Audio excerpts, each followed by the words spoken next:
प्यारे बच्चों, आज हम डेटर्मिनेंट्स के अंदर 4.2 स्टार्ट करने वाले हैं। तो 4.2 स्टार्ट करने से पहले हम कुछ एक डेटर्मिनेंट्स का बेसिक कर लेते हैं कि डेटर्मिनेंट्स के अंदर कुछ एक प्रॉपर्टी जो होती है वो डेटर्मिनेंट सेटिस्फाई करता है। फॉर एग्जांपल,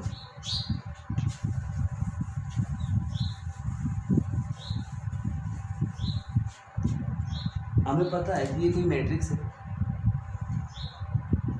ऐसा लिख देता हूँ कि 2, 4, 6, 8, 10, 12, 4, 6, 8। ठीक है, ये मैट्रिक्स आपके पास। इस मैट्रिक्स के अंदर से आपको सभी को पता है कि इसमें से सभी एलिमेंट जो है वो 2 से डिवाइड हो रहे हैं। तो इसका मतलब इसके अंदर से 2 कॉमन ले सकते हैं। तो 2 कॉमन ले सकते हैं। तो 2 कॉमन लिया जी। कॉमन लेने का मतलब होता है डिवाइड करना। 2 को 2 से डिवाइड किया तो 1, 4 को 2 से डिवाइड किया 2, 3, 4, 5, 6, 2, 3, 4। तो ये अपने पास मैट्रिक्स के अंदर है कि कोई सिंगल एलिमेंट अगर कोई भी कॉमन आता है पूरी मैट्रिक्स के अंदर से, तो पूरी मैट्रिक्स के अंदर से हम कॉमन ले सकते हैं। लेकिन डेटर्मिनेंट्स का अगर बाई चांस ये ऐसा सिंबल होता, ठीक है, और यहाँ पे मैं मान लेता हूँ अपने पास एलिमेंट है 1, 3। अगर मैट्रिक्स होती तो हम सिंगल एलिमेंट कॉमन नहीं ले सकते थे। क्यों? क्योंकि ये एलिमेंट, ये नंबर 2 से डिवाइड, ये भी 2 से डिवाइड, ये भी 2 से डिवाइड, ये भी और ये भी। लेकिन ये एलिमेंट 2 से डिवाइड नहीं हो रहा है, ना ये एलिमेंट 2 से डिवाइड हो रहा है। लेकिन ये सिंबल किसका है? डेटर्मिनेंट्स का। तो डेटर्मिनेंट्स क्या कहता है? या तो किसी रो से, या तो किसी सिंगल रो से, या किसी सिंगल कॉलम से अगर कोई सिंगल एलिमेंट कॉमन आता है तो हम वो एलिमेंट कॉमन ले सकते हैं। किसके केस में? डेटर्मिनेंट के केस में। तो क्या करेंगे हम? पहली रो से क्या कॉमन है अपने पास? 2 कॉमन है, तो 2 कॉमन ले लीजिए। तो यहाँ पे रह जाएगा जी 1, 2, 3। समझ मेरी बात? और बाकी एच टी जी 12, 1, 3। ठीक है यहाँ तक। अब हमें पता है कि सेकंड रो से क्या कॉमन है? 4 कॉमन है, क्योंकि ये भी 4 से डिवाइड करना, 2 से कॉमन ले लिया हमने। 2 × 2 और ये हो जाएगा 1, 2, 3, 4, 5, 6, 1, 3, 2। कहने की बात ये है, अगर सिंगल रो के अंदर से एलिमेंट कॉमन आ रहा है तो हम डेटर्मिनेंट्स के अंदर सिंगल रो या सिंगल कॉलम में से कोई एलिमेंट कॉमन आ रहा है तो हम उसको कॉमन ले सकते हैं। ये पहली प्रॉपर्टी, फर्स्ट प्रॉपर्टीज ऑफ डेटर्मिनेंट्स। ठीक है, तो फर्स्ट प्रॉपर्टी क्या कहती है कि किसी सिंगल रो या किसी सिंगल कॉलम से कोई एलिमेंट कॉमन आता तो उसको हम कॉमन ले सकते हैं। लेकिन मैट्रिक्स के अंदर हम कॉमन तभी लेंगे जब सभी एलिमेंट्स के अंदर से कॉमन आ रहा होगा। ठीक है, सेकंड प्रॉपर्टी समझ में आई प्रॉपर्टी। सेकंड प्रॉपर्टी क्या कहती है? सेकंड प्रॉपर्टी ये कहती है कि डेटर्मिनेंट्स के अंदर ये जी अपना R1 है जी, ये जी R2 मान लेते हैं और ये अपनी R3 है। सिमिलरली अगर हम बात करें तो ये जी C1 है, ये जी अपना C2 है और ये अपना C3। ठीक है, column first, column second, column third अपने पास। तो सेकंड प्रॉपर्टी क्या कहती है कि इन रो को हम इंटरचेंज कर सकते हैं, बदल सकते हैं जो इसके साथ में लगती है। ठीक है, नेबरहुड बोलते हैं कि अपने पड़ोसी के साथ इसको बदल सकते हैं। जैसे सेकंड है, सेकंड को थर्ड के साथ भी बदल सकते हैं और सेकंड को किसके साथ बदल सकते हैं? फर्स्ट के साथ। लेकिन बार क्या आ जाएगा? माइनस का सिंबल आएगा। समझ में बात? फॉर एग्जांपल मैं ऐसा लिख देता हूँ 1, 2, 3, 4, 5, 6, 1, 1, 1। ठीक है, अब मेरे को ये 1, 1, 1 है ना, इस साइड लेके आना है। तो पहले 1, 1, 1 को पहले इस साइड लेके आऊँगा। क्यों? क्योंकि हम इसका नेबरहुड ये है अपने पास, तो इसमें चेंज कर सकता हूँ। तो इसको चेंज करने का प्रॉपर्टी क्या है? ये कॉलम फर्स्ट है जी, ये कॉलम सेकंड है जी और ये कॉलम थर्ड है। तो हमने थर्ड को किससे इंटरचेंज करना है? सेकंड से। तो प्रॉपर्टी क्या लिखेंगे कि सेकंड को इंटरचेंज बदल दिया हमने किसमें? तो बदल दो जी, बार माइनस का सिंबल लगा दिया, माइनस लगा दिया जी हमने। तो हो जाएगा 1, 2, 3। इसको यहाँ पे लिख देंगे तो 1, 1, 1। ये यहाँ पे चली जाएगी 4, 5, 6। लेकिन हमें तो इसको यहाँ पे लेके आना। अब क्या कर दें? इसको फिर इंटरचेंज कर दें। अब फिर क्या प्रॉपर्टी लगा दें कि सेकंड को इंटरचेंज करना है किसके साथ? फर्स्ट के साथ। तो एक बार फिर माइनस आएगा, माइनस माइनस क्या हो जाएगा? प्लस हो जाएगा। तो प्लस लिखो, माइनस की माइनस के साथ गुणा करेंगे तो प्लस जी। तो ये 1, 1, 1 इस साइड आ जाएगा 1, 1 1 1 2 3 4 5 6।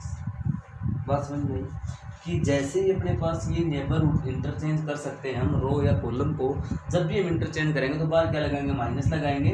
और इंटरचेंज का सिंबल क्या होगा, अगर सेकंड को थर्ड से इंटरचेंज करना तो ये सिंबल लग जाएगा। बाई चांस हम फर्स्ट को थर्ड से नहीं कर सकते डायरेक्ट, पहले फर्स्ट को थर्ड को सेकंड में लेके आना पड़ेगा, फिर सेकंड को किस में चेंज करना पड़ेगा, फर्स्ट के अंदर। ठीक है, तो ये सेकंड प्रॉपर्टी है जी। उसी प्रकार रो में कर सकते हैं, पहली रो को दूसरी से चेंज कर सकते हैं, दूसरी को पहली से चेंज कर सकते हैं। समझ में आएगा।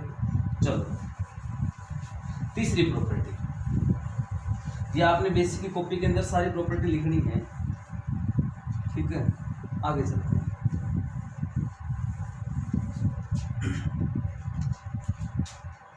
ऐसा लिख देता हूं मैं, A B C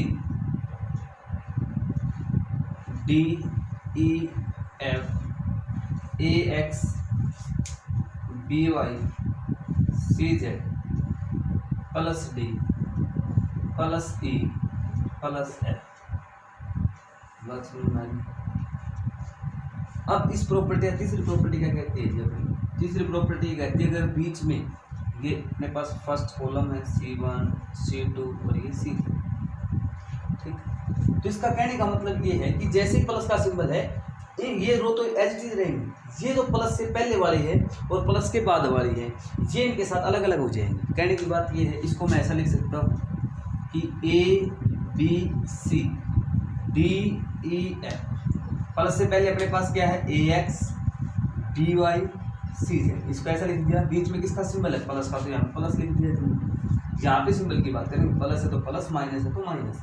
फिर ये एच टी लिख देते हैं, A B C D E F और यहाँ पे रह जाएगा जी D E F। ठीक, कहने की बात ये है कि अपने पास ऐसा अगर कोई अपने पास प्रॉपर्टी आ जाए, बीच में प्लस का सिंबल है, तो पहली वाली कॉलम तो एच टी लिख दिया हमने, A B C D E F। लेकिन यहाँ पे क्या है, बीच में प्लस का सिंबल, इनको अलग अलग कर सकते हैं। कैसे, एक बार तो AX BY CZ इसके साथ लिख दिया, प्लस बीच में प्लस का सिंबल है तो प्लस लिख दिया, आगे ABC लिख दिया, DEF लिख दिया। ये प्लस थे तो प्लस में अपने पास ये लिख दिया अपने पास। ये अपने पास थर्ड प्रॉपर्टी। आगे चलते हैं।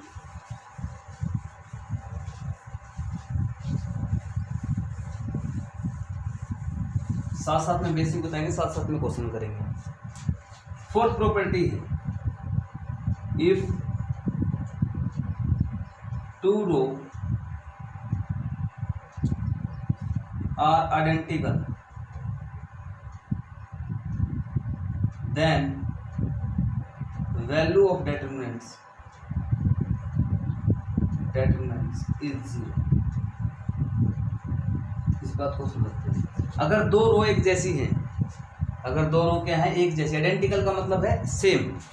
अगर दो रो क्या है, सेम है अपने पास, तो डायरेक्ट हम लिख देंगे डेटरमिनेंट की वैल्यू क्या होगी, जीरो। फॉर एग्जांपल ऐसा लिख देता हूँ, 1 2 3 2 4 6 8 7 6।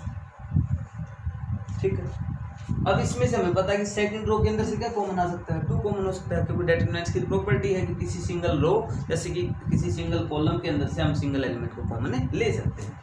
तो जी हमने इसमें से कॉमन ले लिया जी सेकंड रो में से, तो ले लिया, तो अपने पास यहाँ पे रहेगा 1 2 3 1 2 3 8 7 6।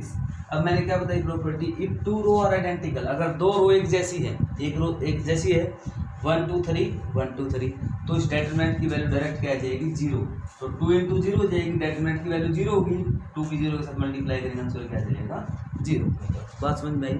अगर दो रो एक जैसी होंगी तो हम डायरेक्ट लिख देंगे, ये नाम लिख के, if two row are identical then value of determinant is zero. ठीक है, सेम प्रॉपर्टी कॉलम के अंदर है। अगर यहाँ पे सेम कॉलम तो अगर अपने पास इक्वल है,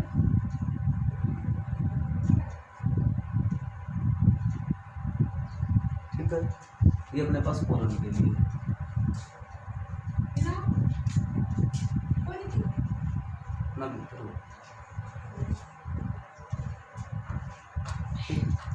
अगर दो कॉलम एक जैसी हैं तो यहाँ पे सोचते हैं, अपने पास है 2 4 6 1 2 3 7 8 9 कुछ भी लिख लिया। अब हमें पता है कि सेकंड जो इस रो है कॉलम ये C1, ये C2 और ये क्या है C3। फर्स्ट कॉलम के अंदर से क्या कॉमन ले 2, तो 2 कॉमन ले लिया अपने पास। यहाँ पे जाएगा 1 2 3, यहाँ पे 1 2 3 7 8 9, ठीक है। अब मैंने प्रॉपर्टी लिखवाई कि दो कॉलम अगर एक जैसे होंगे तो डेटरमिनेंट की वैल्यू क्या हो जाएगी 0। तो 2 इंटू 0 और 0 किसी के साथ मल्टीप्लाई करेंगे क्या आ जाएगा 0 बस, ठीक है। उसके बाद ये अपने पास second property, fourth, fifth property, six property हो सकती है। सिक्स प्रॉपर्टी क्या कहती है, इफ इंटायर, इंटायर का मतलब क्या होता है जी पूरी की पूरी, इंटायर रो और entire column are 0 then value of determinant is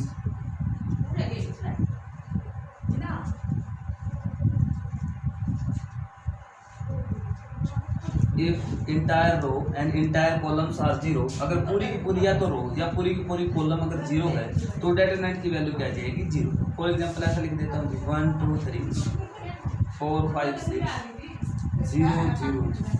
अब हमें पता है कि तीसरी कॉलम सॉरी रो जो है वो पूरी की पूरी क्या है 0 है, तो इसका मतलब डायरेक्ट डेटरमिनेंट की वैल्यू क्या लिख देंगे 0। लाइन लिखनी पड़ेगी सिंस इंटायर रो, या थर्ड रो लिख सकते हो entire third row is 0 then value of determinant is 0। For example ऐसा लिख सकता हूँ 0 0 0 1 2 3 4 5 6। हमें पता है कि जो फर्स्ट कॉलम जो है वो पूरी की पूरी क्या है 0, तो डेटरमिनेंट की वैल्यू क्या जाएगी वो उसकी 0, ठीक है। चलो ये प्रॉपर्टी है अपनी डेटरमिनेंट्स की, इसकी बेसिक क्वेश्चन करेंगे आज के लिए, कल का बेसिक कल करेंगे।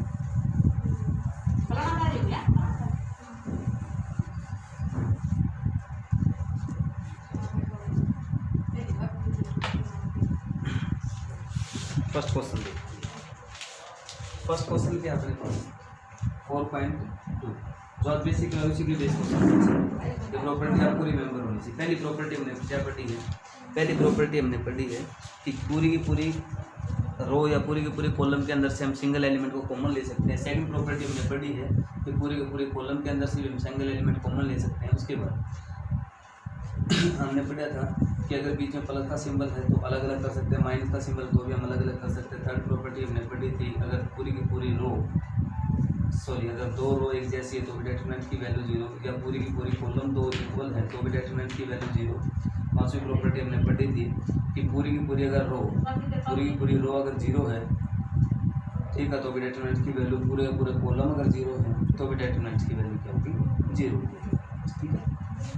उसके बाद एक हमने प्रॉपर्टी पढ़ी थी कि हम रो को इंटरचेंज कर सकते हैं R1 को R2 के साथ, लेकिन बाद क्या लगाना पड़ेगा माइनस लगाना पड़ेगा। उसी प्रकार R2 को इंटरचेंज कर सकते हैं R3 के साथ, लेकिन बाद क्या लगाना पड़ेगा माइनस लगाना। तो इनके बेस हम क्वेश्चन करते हैं। चलो फर्स्ट क्वेश्चन 148 111 37 4 3 1 23 17 100, ठीक है। विदाउट एक्सपेंडिंग लिख देते हैं, विदाउट एक्सपेंडिंग। वैसे तो हम इसको इस तरीके से कर सकते हैं प्लस माइनस प्लस, लेकिन विदाउट एक्सपेंड, एक्सपेंड किए बिना हमने सोल्व करना है वो प्रॉपर्टी यूज करके। अब 148 है, 148 को मैं ऐसा लिख सकता हूँ 37 गुना 111 है उसको मैं 37 गुना 3 लिख सकता हूँ, और 37 को जी मैं 37 गुना 1 लिख सकता हूँ, ठीक। तो इसको चेंज करके इस चीज़ को मैं लिख सकता हूँ 37 गुना में 4, इसको लिख सकता हूँ 37 गुना में 3, और इसको लिख सकता हूँ 37 गुना में 1। यहाँ पे है जी 4 3 1 17 101। अब मैंने बताया था कि इस पूरी की पूरी कॉलम के अंदर क्या कॉमन आ रहा है अपने पास 37, तो इसको 37 कॉमन ले लिया ये, तो अपने पास रहेगा 4 3 1 4 3 1 23 70 10। फिर हमने प्रॉपर्टी लिखाई थी, अगर दो कॉलम एक जैसे हैं तो डेटरमिनेंट्स की वैल्यू क्या हो जाएगी 0। 4 3 1 है, 4 3 1 है तो दो कॉलम क्या आ गया अपने पास सेम आ गया, तो डेटरमिनेंट की वैल्यू क्या आ जाएगी 0। तो 37 × 0 आंसर क्या आ जाएगा 0।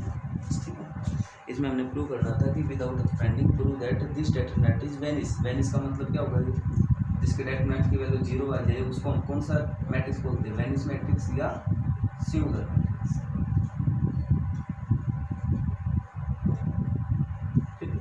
तो या तो आपको सिंगुलर प्रूव करना बोलते हैं या वेनिस प्रूव करना बोलते हैं, तो आपने उसके डेटरमिनेंट की वैल्यू क्या दिखानी पड़ेगी 0 दिखानी पड़ेगी, तभी वो मैट्रिक्स क्या हो जाएगी वेनिस मैट्रिक्स। आगे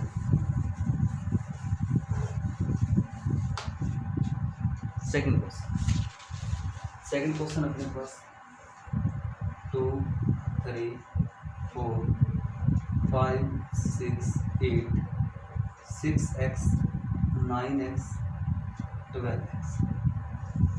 अब थर्ड रो को देखो, इसके अंदर तो x कॉमन है तो x कॉमन ले लिया जी हमने। 2 3 4 5 6 8 यहाँ से रह जाएगा 6 9 12। अब हमें पता है कि सारे नंबर 3 से डिवाइड हो रहे हैं तो 3 कॉमन ले सकते हैं, तो 3x x पहले था अपने पास 2 3 4 5 6 8 तो हो जाएगा 2 3 4। अब हमने प्रॉपर्टी पढ़ी थी, अगर दो रो एक जैसी है तो हमें पता है कि फर्स्ट रो और थर्ड रो एक जैसी है, इसका मतलब डायरेक्ट डेटरमिनेंट्स की वैल्यू क्या हो जाएगी 0। आपने वो लाइन लिखनी है तो क्या हो जाएगा आंसर 0।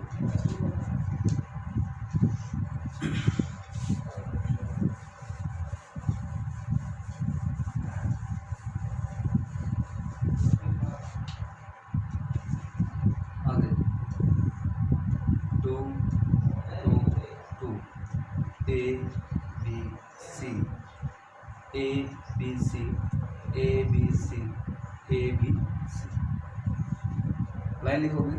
टेकिंग कॉमन्स, कॉमन कहाँ से, taking Commons 2 from C1 and A B C from C3।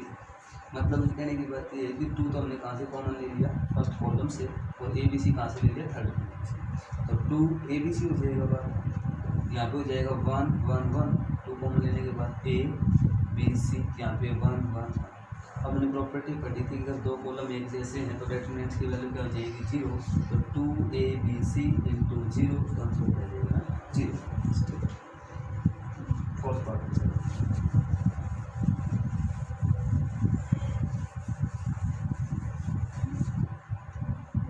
अपने पास है यहाँ पे sine of alpha, sine of beta, sine of gamma. यहाँ पे अपने पास cos of alpha, cos of beta and cos of gamma. यहाँ पे है cos of alpha plus beta, alpha plus delta sorry beta plus delta, आगे है cos of gamma plus delta. ठीक है, कोस ए प्लस बी का formula क्या होता है, cos A plus B. Cos A plus B का फार्मूला होता है कोस ए कोस बी प्लस है तो माइनस माइनस साइन ए साइन बी। तो यहाँ पे फार्मूला बताओ क्या हो जाएगा, cos alpha plus delta, formula क्या हो जाएगा कोस अल्फा कोस डेल्टा,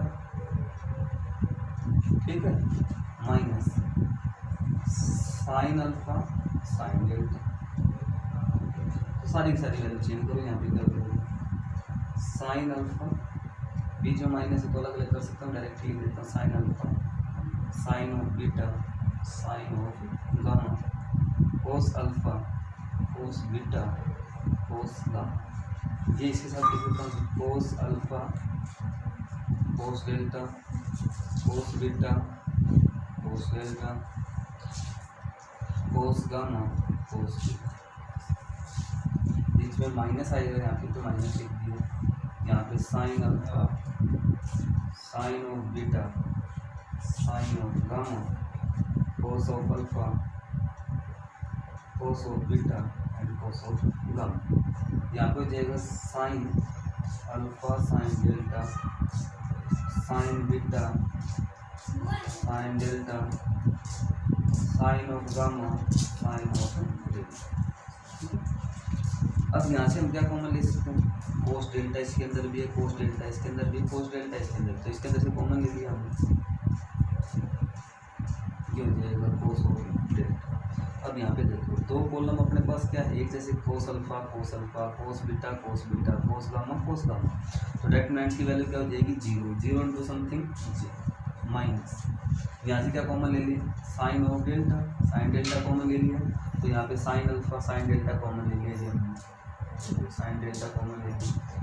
ठीक है, अब हमें पता है कि फर्स्ट और थर्ड जो कॉलम है वो एक जैसे हैं, sign alpha sign beta sign gamma, तो इसका मतलब इस डेटर्मिनेंट की वैल्यू क्या आ जाएगी 0 0 इंटू समथिंग 0 माइनस 0 0। ठीक है, तो प्रॉपर्टी यूज करेंगे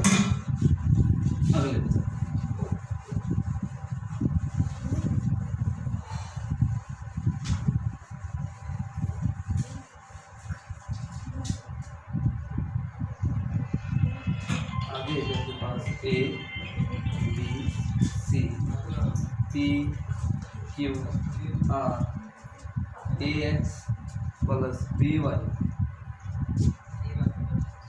PY BX plus QY CX plus RY। अब हमने प्रॉपर्टी क्या पढ़ी थी, अगर बीच में प्लस का सिंबल है तो इसके साथ तो एक प्लस से पहले वाला अलग है और प्लस लिख देंगे तो बीच में प्लस का सिंबल है, और ये एच टी कॉलम लिख के इसके साथ ये अलग लिख देंगे। तो इसको जी मैं ऐसा लिख सकता हूँ A B C P Q R AX BX BX CX, बीच में प्लस है तो प्लस लिख दिया मैंने। अब ये column as it is A B C P Q R P Y Q Y और R। ठीक है, अब हमें पता है कि इस सभी के अंदर x कॉमन अपने पास, तो x कॉमन ले लिया जाए। ठीक है, इसके अंदर क्या कॉमन ले लिया जी y कॉमन ले लिया। अब हमको दिखाई दे रहा है कि फर्स्ट कॉलम और थर्ड कॉलम एक जैसे हैं, तो डायरेक्ट डेटर्मिनेंट्स की वैल्यू क्या हो जाएगी 0 प्लस y। यहाँ पे चलते हैं P Q R second column and third column are identical, then value of determinant 0 तो 0, x की 0 के साथ मल्टीप्लाई 0, किसी की 0 के साथ मल्टीप्लाई 0 तो 0 प्लस 0 0।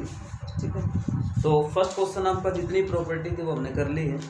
अब आगे के जो हम क्वेश्चन करेंगे उसके लिए डेटर्मिनेंट्स का जो प्रूफ करना हमने, जो मोस्ट इम्पोर्टेंट है एक्सरसाइज के लिए, वो क्या है कि अगर अपने पास 1 1 रो के अंदर है तो हम कॉलम ऑपरेशन लगाएं। कहने की बात ये है, हम ऐसा लिख देते हैं 1 1 1 A B C A square B square और C स्क्वायर। हमने प्रूव करना है जी A minus B B minus C और C माइनस A। अब आपको दिखाई दे रहे हैं कि 1 किसके अंदर है, 1 1 1 किसके अंदर है जी, रो के अंदर है, तो हम इसके अंदर कॉलम ऑपरेशन लगाएंगे जी। ठीक है, अब मैक्सिमम 0 बनाओ, जहाँ पे 0 कैसे बना सकते हैं, जब हम C1 पे ऑपरेशन लगा दीजिए, C1 में से C2 माइनस करते हैं, भाई ये C1 है। जब भी हम 1 1 किसके अंदर होंगे, रो के अंदर, तो हम ऑपरेशन कौन से लगाएंगे, कॉलम ऑपरेशन लगाएंगे। आपके दिमाग के अंदर ऑपरेशन चलना चाहिए ये बात कि जब भी 1 1 किसके अंदर होंगे, रो के अंदर, तो कौन से ऑपरेशन लगाएंगे, कॉलम, और मैक्सिमम 0 बनाएंगे, ज़्यादा से ज़्यादा 0। हमारा रूल क्या कहता है कि जब भी 1 1 मिल जाए, ठीक है, 1 1 मिलते ही आपका दिमाग में कि 1 1 कहाँ पे है, रो के अंदर है, तो कॉलम और ऑपरेशन चलेंगे। अब C1 माइनस C2, C1 पे मतलब कि तीर से पहले क्या लिखा आपने, C1, मतलब ऑपरेशन किस पे लगाया आपने, C1 पे ऑपरेशन लगाया है। तीर से क्या बताया, तीर से जो आपने पहले लिख दिया, ये जो आपको एरो दिखाई दे रही है, इससे जो आपने पहले लिख दिया, इसका मतलब आप ऑपरेशन उसके ऊपर अप्लाई कर रहे थे। C1 माइनस C2 मतलब कि C1 ये है आपका, C2 ये है, C1 में से आपको C2 माइनस कर दिया, तो यहाँ से ये भी माइनस होगा, यहाँ से ये भी माइनस होगा। समझ में आई बात। उसके बाद यहाँ पे 0 कैसे बना सकते हैं जी हम, जब हम C2 पे ऑपरेशन लगा दे जी C2 माइनस C3, इसमें से अगर मैं इसको माइनस कर दूँ तो अपने पास यहाँ पे 0 बन जाएगा। तो करते हैं 0 बन गया जी, 1 में से 1 गया, इसमें से 1 में से 1 गया, यहाँ पे रहेगा 1, a माइनस बी रहेगा जी। अगला b माइनस सी हो जाएगा, b माइनस सी, और यहाँ पे रह जाएगा c। इस पर हमने कोई ऑपरेशन अप्लाई नहीं किया, चेन सिर्फ वही होगा जिसके ऊपर हमने ऑपरेशन अप्लाई किया है।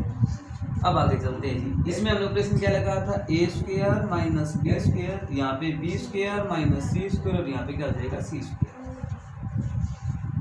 अब आगे चलते हैं, यहाँ पे हो जाएगा 0 जी, यहाँ पे a माइनस बी जी, और यहाँ पे फार्मूला लग सकता है a minus b a plus b, तो a minus b a plus b, यहाँ पे 0 b माइनस सी, यहाँ पे ऑपरेशन फार्मूला लग रहा है जी b minus C B plus C, आगे है जी 1 सी स्क्वायर। ठीक है, अब हमें प्रॉपर्टी पता है कि किसी सिंगल कॉलम या सिंगल रो के अंदर से हम एलिमेंट कॉमन ले सकते हैं। तो इसके अंदर क्या कॉमन हो जाएगा जी, अपने पास A B C, A minus B कहाँ से कॉमन ले लिया जी हमने, C1 से, पहला कॉलम अपने पास, बी माइनस सी सेकेंड के अंदर से कॉमन लिया, तो बात तो अपने पास हो जाएगा जी ए माइनस बी और बी माइनस सी। अब आगे क्या रहता है 0 1 ए प्लस बी, आगे 0 1 बी प्लस सी, आगे रहेगा जी 1 सी स्क्वायर। अब प्लस माइनस प्लस, अब 0 के करेंगे डेटरमिनेंट कैसे सोल्व करते हैं, 0 लिख के ऐसे, और 0 के साथ कोई चीज नंबर मल्टीप्लाई करेंगे 0 हो जाएगा, 0 के साथ मल्टीप्लाई करेंगे 0 हो जाएगा, तो मतलब ये रहेगा अपने पास 1 इंटू, इसको छोड़ दिया इसको छोड़ दिया, एलिमेंट इसके साथ मल्टीप्लाई डायरेक्ट ही कर लेना, 0 बनते ही अपने पास इसको एक्सपेंड करो, जिसके अंदर आता है उस पर आपने कांटा लगाना है, ठीक है, क्रॉस लगा के उसका सोल्व करना है। इसके साथ मल्टीप्लाई करेंगे तो b प्लस सी, नीचे से ऊपर जाएंगे तो माइनस लगाएंगे जी a प्लस बी, ऐसे ही करेंगे तो b प्लस सी माइनस ए माइनस बी से b कैंसिल, क्या रह जाएगा c माइनस सी, बार क्या है अपने पास a माइनस बी और क्या है b माइनस सी, ये अपने करना है। तो ऐसे भी आपके क्वेश्चन मिलेंगे। तो रूल क्या कहता है कि जब भी आपको 1 1 किसके अंदर मिले, रो के अंदर मिले, तो ऑपरेशन कौन से लगाने हैं, हमने सिर्फ ऑपरेशन लगाने हैं, बात वही रहेगी। इसको हम कॉलम बोलते हैं, इसको कॉलम बोलते हैं, इसको कॉलम बोलते हैं, समझ में बात। लेकिन जब भी 1 1 है, जनरली आप एक चीज़ सोच के देखो, 1 1 तो आपके हैं, लेकिन आप इसमें से ये माइनस कर रहे हो ना, पहले कॉलम में से दूसरा कॉलम माइनस कर रहे हो, तो ये तो मैंने बताया है कि 1 1 ये तो सिर्फ याद करने का तरीका होता है। जनरली जब आप बहुत डीप में पढ़ोगे तो आप यही कर रहे हो कि C1 माइनस C2 कर रहे हो, आप C1 में से C2 को माइनस कर रहे हो। ये कॉलम पहला था, ये कॉलम दूसरा है आपका, कि पहले कॉलम में से आप दूसरे कॉलम को माइनस कर रहे हो। लेकिन जनरली मैंने याद करने का तरीका क्या बताया कि अगर 1 1 आपको वहाँ पे मिले, रो के अंदर मिले, तो आपको कौन सा ऑपरेशन लगाना है जी, कॉलम ऑपरेशन लगाना है। फॉर एग्जाम्पल ऐसे ही क्वेश्चन एक और ले लेंगे, मोस्ट इम्पोर्टेंट है आपके क्वेश्चन। एक बार आपने इनको सही से समझ लिया, जैसे मैं ऐसा लिख देता हूँ 1 1 1 अल्फा जी beta gamma, alpha square beta square gamma square, और आपने प्रूव करना है जी alpha minus beta, beta minus gamma और गामा माइनस अल्फा। अब जनरली जो बात है आपकी कि 1 1 किसके अंदर, अपने पास कॉलम के अंदर, पहला कॉलम पूरा का पूरा 1 1 का, तो ऑपरेशन क्या लगाओगे जी, मैक्सिमम 0 बनानी है, आपके दिमाग में ही चलना चाहिए। R1 पे ऑपरेशन लगा जी, R1 पे 0 कैसे बना सकते हैं, जब इसमें से इसको माइनस कर दे, ये ना 1 1 किसके अंदर है, कॉलम के अंदर है, तो ऑपरेशन किस में लगाएंगे, रो के अंदर ऑपरेशन लगाएंगे, बाकी चीज़ सेम है। इसको R1 बोलेंगे, R2 बोलेंगे, R3, सिर्फ ऑपरेशन बदल जाते हैं इसके अंदर। लेकिन आप जनरली अब जब देखोगे ये पहली रो ही है, दूसरी रो, R1 पे ऑपरेशन R1 माइनस R2, ठीक है, आपके दिमाग में R1 माइनस R2, ठीक है। एंड जी, एंड का सिंबल है जी मैथ के अंदर, ये सिंबल किसका है, एंड का सिंबल है। तो मैथ के अंदर आपने एंड नहीं लिखना, ऐसे सिंबल लिखोगे तो इसका सिंबल हो जाएगा एन का सिंबल। R1 पे ऑपरेशन लगा, R1 माइनस R2, यहाँ पे 0 कैसे बना सकते हैं जी, जब R2 में से R3 को माइनस करोगे। ये R2 पे आपने ऑपरेशन लगाया, R2 पे R2 माइनस के R3 ऑपरेशन लगाओगे, 0 बन गया जी, यहाँ पे भी 0 बन जाता है, और यहाँ पे भी 0 बन जाता है, ठीक है। तो यहाँ पे हो जाएगा जी अल्फा माइनस बीटा, यहाँ पे बीटा माइनस गामा, और यहाँ पे रह जाएगा जी gamma. Alpha square minus beta square, और उसको हम क्या लिख सकता हूँ alpha minus beta, alpha minus beta और अल्फा प्लस बीटा लिख सकता हूँ। ठीक है, अगला हो जाएगा beta square minus gamma square, फिर अपने पास प्रॉपर्टी लिख जाएगी बीटा माइनस गामा और गामा बीटा प्लस गामा, अपने पास आगे है जी। इसके अंदर से पहली रो के अंदर से क्या कॉमन ले लीजिए अल्फा माइनस बीटा कॉमन ले लिया जी हमने तो। ठीक है, यहाँ पे 1 रह जाएगा, यहाँ से कॉमन ले लिया, 0 से कुछ भी कॉमन ले सकते, यहाँ से क्या ले ली common beta minus gamma common ले लेते, यहाँ पे क्या रह जाएगा जी 1, यहाँ से बीटा माइनस गामा क्या ले लिया कॉमन ले लिया। अब मैंने बताया था कि प्लस माइनस प्लस यहाँ पे लिख सकते हैं, जिस साइड ज़्यादा जीरो हम उसी प्रकार एक्सपेंड करेंगे। अब ये 1 है, इसके अंदर आता है, इसके अंदर आता है, एक्सपेंड कर दो जी, इसकी मल्टीप्लाई इसके साथ माइनस इसकी मल्टीप्लाई इसके साथ, तो alpha minus beta, beta minus gamma और 1 इंटू ये ना 1 की किसी के साथ मल्टीप्लाई करें तो वही नंबर रहता है अपने पास, इसलिए नहीं लिखना मैंने 1 इसकी मल्टीप्लाई इसके साथ बीटा प्लस गामा माइनस इसकी मल्टीप्लाई के साथ करेंगे अल्फा प्लस बीटा अपने पास। ठीक है, तो यहाँ पे रह जाएगा जी alpha minus beta, beta minus gamma और beta plus gamma minus alpha minus beta, beta से बीटा कैंसिल हो जाएगा, गामा माइनस अल्फा, ये के अंदर। ठीक है, तो जनरली अपने दिमाग के अंदर ये बात चलनी चाहिए कि 1 1 यहाँ पे भी होंगे, रो के अंदर तो कॉलम ऑपरेशन लगाने हैं, कॉलम के अंदर तो रो ऑपरेशन लगाने हैं, जितनी भी हो मैक्सिमम 0 बनानी है, उसके बाद हमने इसको क्या करना है एक्सपेंड करना है। ठीक है, आज के लिए इतना ही, बाकी हम कल करेंगे।